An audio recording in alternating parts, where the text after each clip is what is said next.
લીલી હળદર. શિયાળો આવે એટલે આપણને લીલી હળદર ને આંબા હળદર દેખાવા માંડે. અને આ એટલી સરસ વસ્તુ છે ખાવામાં અને ગુણકારી છે કે શિયાળામાં આ બે વસ્તુ ચોક્કસથી તમારે તમારા જમવામાં સાથે ખાવી જ જોઈએ. લીલી હળદર છે એ કેસરી કલરની આવે ને આંબા હળદર સફેદ કલરની આવે. જમતા પહેલાં જો તમે બે ટુકડા પણ ખાઈ લો તો આ હળદર તમારા શરીરમાં શું ફાયદો કરાવે હું ચોક્કસથી તમને જણાવીશ.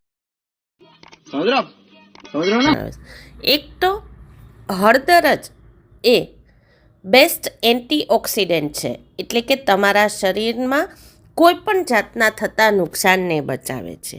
કેન્સર હોય કે આર્થરાઇટિસ હોય કે અલ્ઝાઇમર હોય, મોટા મોટા રોગોમાં હળદર બહુ જ મહત્ત્વનો ભાગ ભજવે છે. આ ખાવાથી તમને આ વસ્તુ થવાના ચાન્સીસ ઓછા રહે છે. સ્કિન માટે બેસ્ટ છે અને એજિંગ પ્રોસેસને સ્લો કરે છે, એટલે કે તમારા રિંકલ્સને દૂર કરવામાં મદદ કરે છે. રેડ બ્લડ સેલ્સ વધારે છે, એટલે હિમોગ્લોબિન વધારે છે. અને સલાડ તરીકે શિયાળામાં હળદર ખાવી જ જોઈએ. જો સલાડ તરીકે ન ભાવે તો લીલી હળદરનું પાણી કરીને પીવું જોઈએ.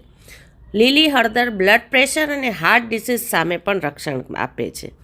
ફાઇબરનો બેસ્ટ સોર્સ છે અને બધા જ જાણીએ છીએ કે જેટલું ફાઇબર ખાઓ એટલો તમારો ડાયજેશન પાવર મજબૂત થાય. ઘણા બધા એના ફાયદા છે. એમાં બ્લડ પ્યુરિફાયર કરે છે, ડાયાબિટીસના દર્દીને બ્લડ સુગર લેવલ કંટ્રોલમાં રાખે છે. અને સૌથી મહત્ત્વનો ફાયદો જે આપણે બધા જ જાણીએ છીએ એ રોગ પ્રતિકારક શક્તિ વધારે છે. ગળા અને સ્કિનના ઇન્ફેક્શનમાં લીલી હળદર ખૂબ જ મહત્ત્વની છે. તો રોજ એક નાનકડી એવો કટકો લીલી હળદર ખાવી જ જોઈએ.